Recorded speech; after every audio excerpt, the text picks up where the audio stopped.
happy Valentine's Day, everybody, from everyone here at Fergus TV. But I can assure you, the robots in our upcoming special have no love for each other. This is Robot Wars Omega in your house.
Oh yes, Robot Wars Omega is back for 2025. A new year and a new episode to make sure that this year will be the most destructive and most brutal year yet for fan-made Robot Wars. And well, what better way to start than with In Your House X, the 10th In Your House event we've ever done. Just, well, think back, it was what, like 2 years, maybe 3 years since we did our first In Your House event, the 300 subscriber special, headlined by that awesome 20 Robot Rumble. And well, hopefully the main event is going to be just as awesome, as we'll be seeing Wildcard make their first defense of the Undisputed Ultimate Challenge Championship. And well, what a challenge it is, and it's probably going to be the toughest opponent Wildcard will have ever had to face. The fan-made Robot Wars legends and two-time MRW Series Champions, Speed. But we have 4 more matches before we get to that colossal, flipping, fantastic main event. So, hey, enough delay, and let me show you our fight card for the evening. After tonight, I can assure you many machines will be feeling a Valentine heartbreak. Let's go and see the fight card for tonight. And our first match of the evening will be a Wildcard Warriors match, as newcomers Triton will try their hands at Grand Finalist and number 4 seeds, Stinger. Then we have the first of our 2 Vengeance battles. Petrify feel very hard done by their loss to Disco Inferno in Series 4. So, we decide to put both machines in the arena for a colossal spinner rematch.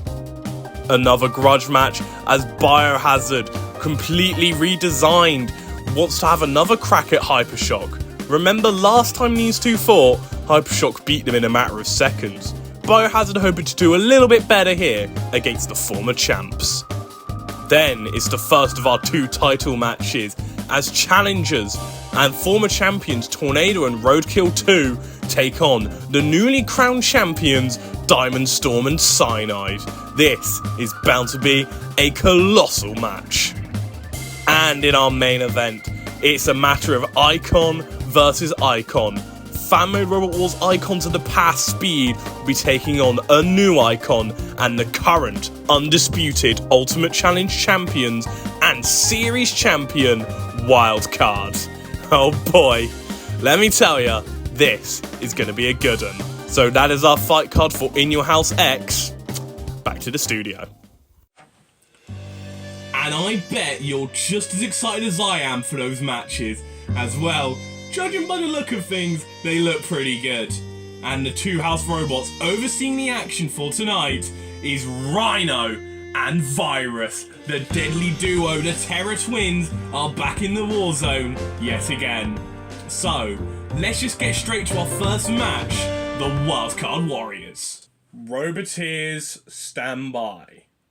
3, 2, 1, activate. And well, to kick off the 10th in your house, we have our Wildcard Warriors match between Stinger and Triton. Triton is great big axe machine. They're hoping the low wedge to, well, sort of block the swinging pendulum of Stinger. Stinger, of course, representing the veterans, grand finalists in Series 4. They've been on a really good run ever since they returned at Battle of the Belts. And it looks like that good run is going to be continuing. Triton upside down the axe. Looks very wonky already. The trident weapon, it's a very unique take on an axe. Sort of a bit like the mandibles that Napalm had, except they're not shit. But they are doing pretty shit currently. They're stuck on their side. Stinger, look at the spinner Stinger. It's such a lethal machine. It's not a full body spinner, it's a thwack bot, but it is full body spinner like in the way it works. It's got the melty brain technology built into it. But look at this, Triton getting that trident like weapon, and that's what I mean. It's sort of like a claw, it's like a hand that like reaches over, grapples hold of Stinger, can take them wherever they want to go. But that doesn't matter if you get hit by that ferocious pendulum weapon. Look at the spinner Stinger. This is a machine I could truly see challenging for, well, like the tag team championships, honestly, even the Undisputed Ultimate Challenge Championships, honestly. Stinger's got such a bright future here in Robot Wars Omega, and they are proving it here by battering this newbie, this poor newbie. Triton, it looks good, the weaponry looks good, but that doesn't matter if you're up against, well, an unstoppable destructive force like Stinger. Very unlucky to lose to Chaos 3, I feel. And, well, Triton, they're very unlucky to be in the same arena as Stinger. They're upside down. I think the axe, I think the trident like axe is broken, I think. They're gonna need some repairing to do. Stinger, though, they barely had to lift a finger, didn't they? Or, well, the mace, they don't really have a finger. Well, it's sort of like one giant finger, isn't it? And, well, Rhino is now getting ready for the gore. And there we go! A big ramming onto Triton. Oh, haven't they suffered enough? This is definitely a rude awakening for these newcomers, isn't it? They will be competing in the New Blood Championships, which will be a part of Maximum Overdrive 3. And, well, they definitely need a lot of repairs to do before they're prepared for that. Stinger showing the wildcards who is boss, getting a win for the veterans. Cease. Talk about a rude awakening for the newbies. Triton absolutely battered, smashed, and well and truly stung by Stinger. Well, let's keep the action going with the first of our duo of vengeance matches. The first of which being a grudge match from the For the Gold Heat Final. Disco Inferno and Petrify had a really close battle. Disco Inferno just about came out on top. The Petrify boys, they've been rumbling and grumbling in the pits, swearing vengeance. Disco Inferno's accepted the challenge. And well, we know the last match was a banger. Will this be another banger? Well, only one way to find out. Roboteers, stand by. 3, 2, 1, activate. Well, it's the first of our 2 vengeance matches we have for you tonight. And well, what a big vengeance this is, as this was a very controversial judges' decision in the 4th Wars. Many people, including the Petrify team, felt that they were robbed out of a victory, a semi-final spot, but the judges went for Disco Inferno for the damage, and you can see why. The force of the spinner is able to knock over a heavy machine like Petrify. It's one of the most destructive horizontal spinners we have at the moment. A semi-finalist. Again, another machine I felt was very unlucky to lose to Chaos 3. Chaos 3 just had the guts and the determination to beat Disco Inferno. Won a judge's decision, get in with the flipper, and well, endure through the damage, endure through the pain. Well, Disco Inferno, they're definitely going to need to endure through the pain here as Petrify's got them in the clutches, and this is very similar to how the match went. Petrify using that driving skill and ability, using the very unique hammer sword weapon to control Disco Inferno. It's like a unique take on the axe weapon, except it causes so much more damage than your typical axe would. And pushing them into the pulverizers, try to push them into Virus. Virus couldn't quite get that much for clutch in, you know, maybe he's a bit drunk, you know, we know what it's like.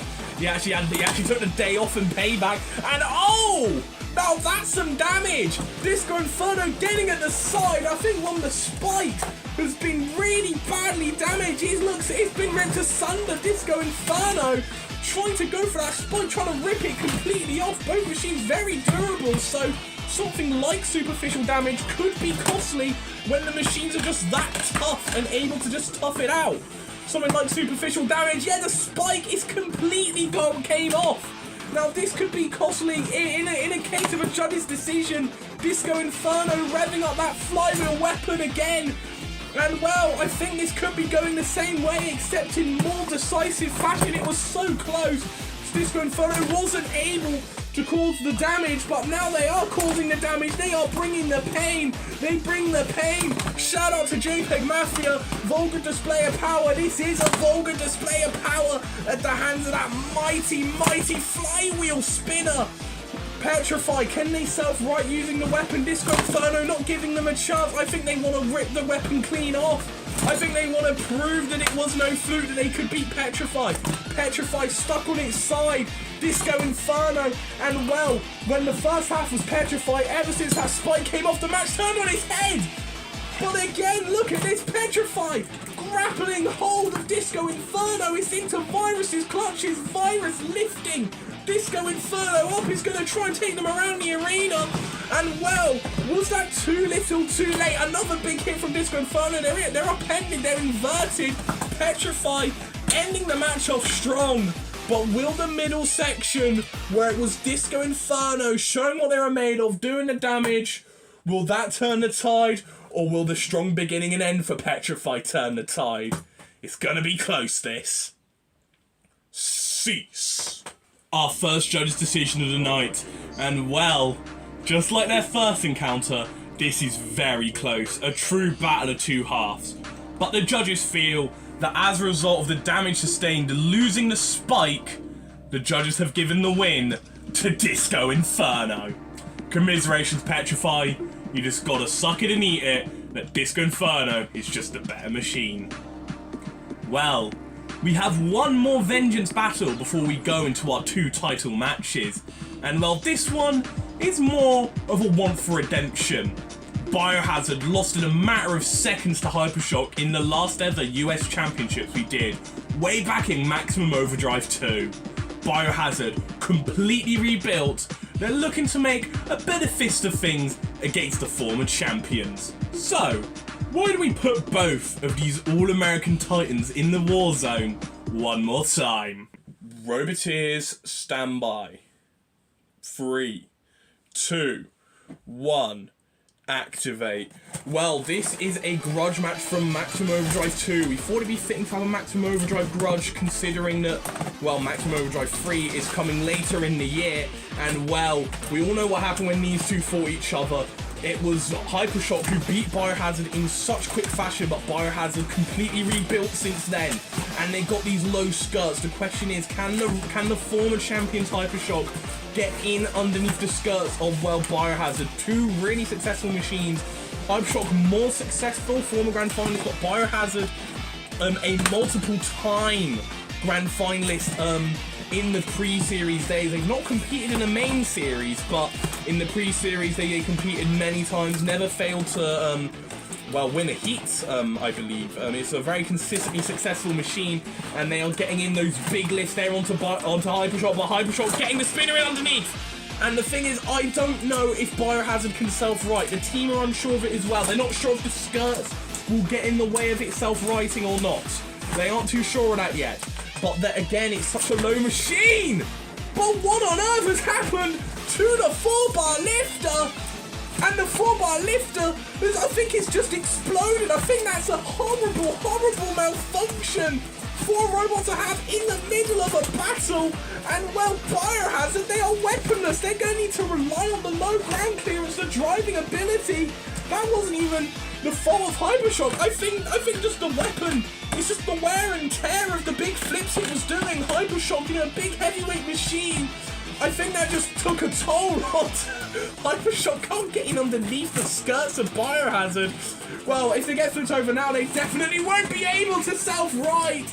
That's a good ram from Hypershock. Biohazard, look at the weapon.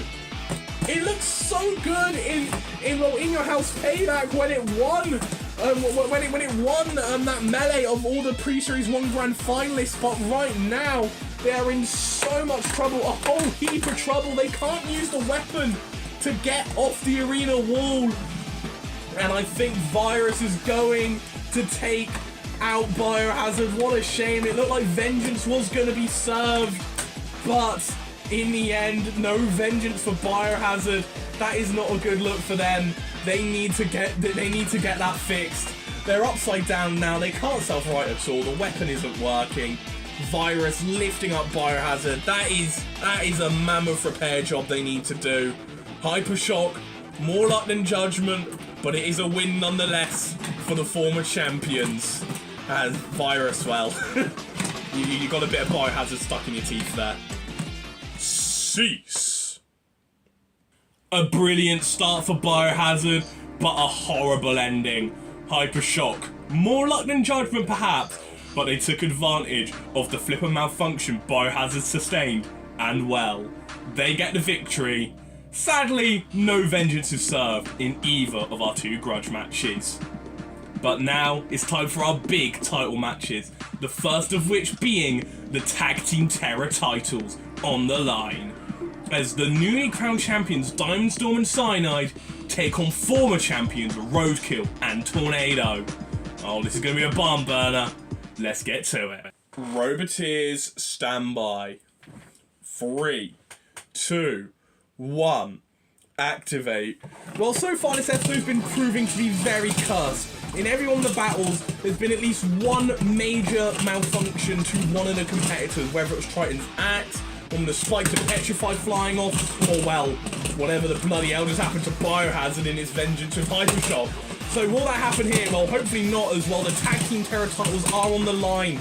And well, that would be such a shame for Cyanide and Diamond Storm, who literally just won the tag belt at In Your House Payback. This is their first defense against Tornado and Roadkill, who had a very impressive showing against Behemoth and Dancom Kia to get this title opportunity at Continental Chaos, and they are hoping to not waste it. Tornado, they have a bit of a rivalry with Diamond Storm that's been brewing since all that excellent battle at Fort of the Gold, Heat A, the Heat semi-finals. It was a brilliant battle, but Diamond Storm were able to win it, and Diamond Storm has had a redesign since Fort of the Gold, and getting a huge flip there and onto Tornado, and another huge flip. Tornado upended, upside down, but remember, that's the thing with Tornado, it just keeps coming at you, and coming at you, and coming at you. And well, for the first minute, well, they've just been running it back. Currently, this is pretty much how the match went. Diamond Storm able to match the pace of Tornado, but Tornado is still a hard pace to match. And well, when it gets at the sides or something, it can slam you into the arena wall, and they are hoping to cause some damage to the arena, to other side panels. Diamond Storm, maybe not the best armored machine. It does rely a lot on the flipper. Tornado tagging in onto Roadkill. Roadkill riding over the top of Diamond Storm. Diamond Storm getting that big flipper in underneath Roadkill and getting them side stranded. Roadkill on their side. Tornado, they're trying to free their partner. In comes Diamond Storm, and it looks like the rules are going out the window. Hey, what are you two doing? You two ain't the legal machines in here. I think Cyanide didn't like Tornado trying to help out Roadkill, you know. 2 former tag team champions. Could Tornado and Roadkill become 2-time champions? Tornado, Cyanide go back to their corners. Diamond Storm tags on Sonic, getting stuck in the arena tape there. Roadkill gets a good flipping onto Cyanide. Cyanide upside down. The Robo War Revenge champion, or at least a 2-time Robo War Revenge champion, rather, I should be saying. Robo War's been for ages, hasn't it? Cyanide up under on its side. Roadkill getting in underneath Cyanide, trying to pin them, use that 4-bar lifter. It was a great new addition, wasn't it? The 4-bar lifter. Cyanide getting in underneath Roadkill. What the hell just happened? Cyanide getting in underneath Roadkill. Cyanide? Well, Roadkill's just eliminated Cyanide with the aid of my freaking thumb, and now Roadkill trying to get that lifting arm in onto Diamond Storm. Could revenge be sweet here? Diamond Storm stuck against the arena wall. It's so low that it got stuck in the arena wall. Diamond Storm though comes in with a huge flip. Did you see how high that robot flew? We've only got a few seconds left. Diamond Storm trying to take Roadkill out, but time does run out. And well, this is gonna be an insanely close battle.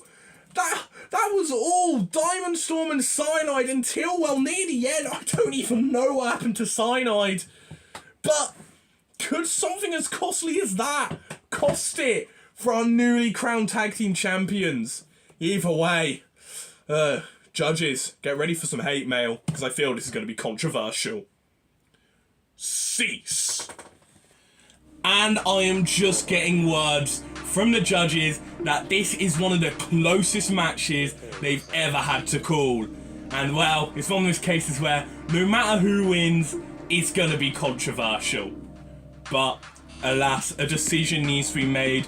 There are no draws. We're not going to vacate the titles. No, there will be a definitive winner. And the judges feel that because of Cyanide's elimination being in the hands of itself, they can't call that damage points for the team of Roadkill and Tornado. So, they decide to judge the match on all the other criterias, docking the tag team champions for control. And that they felt, whilst it is a split decision, that the tag champs retain.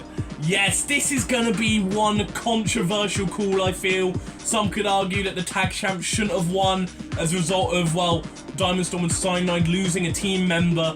But the judges feel, based on what I just said, you know, the control, the damage, what counts as what, that, well, it's fair, and that Diamond Storm and Cyanide, despite that mishap, were mostly dominating the match. But enough of our tag team rumbles. It's time for our main event as well. At last, Speed won the opportunity in November. It's now February. It's time to see if they can put their money where their mouth is and beat Wildcard to become the Undisputed Ultimate Challenge Championship. A real clash of fan-made Robot Wars legends. This is gonna be good. Roboteers, stand by. 3, 2, 1. Activate. Man, this episode has been so cursed. Will this title match be any different? Like, is Speed gonna go flying out the arena? Will Wildcard just miraculously just blow up in the middle of the ring? Well, we'll have to wait and see. And well, this is Wildcard's first title defense as Undisputed Ultimate Challenge Champion. And well, can you get a tougher opponent than the two-time Matchgrass Robot Wars champion Speed? Undefeated here in Robot Wars Omega. They've already beaten 2 of the 4 pillars in its first 2 matches, and this is its 3rd match, a chance at immortality. And they're getting that flipper in underneath Wildcard. Wildcard upended. This is a very tough opponent for Wildcard. They've never fought someone like Speed before. A fan-made Robot Wars legend is Speed, but Wildcard being a legend in their own rights. You can't deny that. They are already a legendary machine who's only lost 3 times in Robot Wars Omega. Can you name a more dominant machine? Speed, flip through the air. Wildcard again getting that flipper in underneath Speed. Under the pulverizers, but able to escape. Speed trying to come in for a flip. Speed again upended, but look at that. Look at how quick it can self-right. It's an awkward design.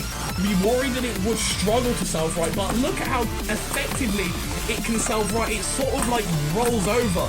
It's got such a powerful flipper. It's got so many flips in it, despite the CO2 powered weapon. It's got so many flips in it. They are trying to get that flipper in underneath Wildcard, and I think they've got the lower ground clears, and oh! I feel like if Virus wasn't there, Wildcard could have gone flying out the arena then. It's a very powerful flippery Speed, but that's a mistimed flip. And Wildcard, Speed, under the pulverizers, Wildcard. Look at it, this is why Wildcard's so effective. It doesn't let machines get a chance to self-right. It's such a well-driven machine. And could the unbeaten streak of Speed come to an end? Wildcard, they know a thing or two about unbeaten streaks. Are they going to win Speed? Speed upended. They're able to self-right. Wildcard getting underneath for the flipper. Speed, this is already proven to be an excellent match here. Wildcard seemingly on the back foot, but taking advantage of a mistake made by Speed, a rare mistake. Speed doesn't normally make mistakes, got bags of experience, way more experience than Wildcard, but the wily veteran of fan-made Robot Wars is seemingly falling foul to the new generation, the new legend, the living legend of this Wildcard.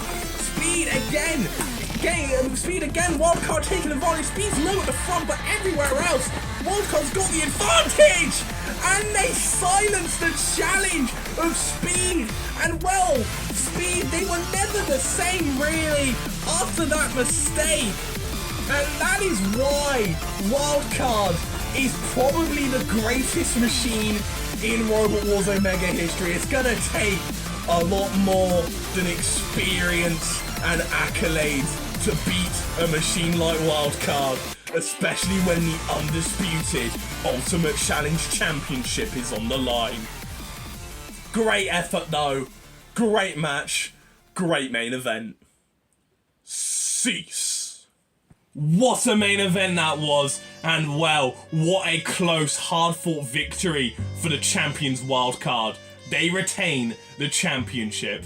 Speed, they fought and they fought and they flipped and they flipped, but once Wildcard catch you with the flipper, it's hard to come back into action. Wildcard, they successfully retain the Ultimate Challenge Championships for the first time, and they'll be going into Maximum Overdrive 2 as not only the reigning champions, but the Undisputed Ultimate Challenge Champion as well. Yes, that is right. As well, the next episode of Robot Wars Omega will be the first of a new series of Maximum Overdrive, consisting of title matches, a tag team terror tournament, and a new blood championship. You do not want to miss it. And the first episode is the return of the Royal Rumble. The winner will get a shot at Wildcard's championship. So, if you want to stay tuned for that, please be sure to subscribe to my channel. And well, if you like the video, also remember to just tell me what you think in the comments down below. Give me a like, boost it in the algorithm, all that good stuff. Or if you don't feel like it, don't do that. I'm not the controllers of your destiny. You're the controllers of your destiny. Well, you already know that anyways. Thank you all so much for watching this episode of Robot Wars Omega. I'll see you all in Maximum Overdrive 3. And until then, well, TBB, out.